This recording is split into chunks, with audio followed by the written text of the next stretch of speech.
Hi! In front of me is Oppo A96 and today I would like to show you how you can switch on or off auto brightness on this smartphone.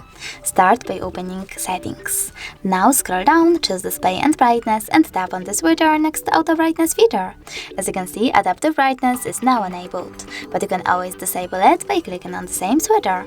If you want to, you can also go into Tap menu and click on this A icon next to Brightness slider. If it's yellow, that means that Auto Brightness is on. You can always turn it off by tapping on the same icon. Thanks so much for watching. If you enjoyed this video, don't forget to leave a like, comment and definitely subscribe. Bye!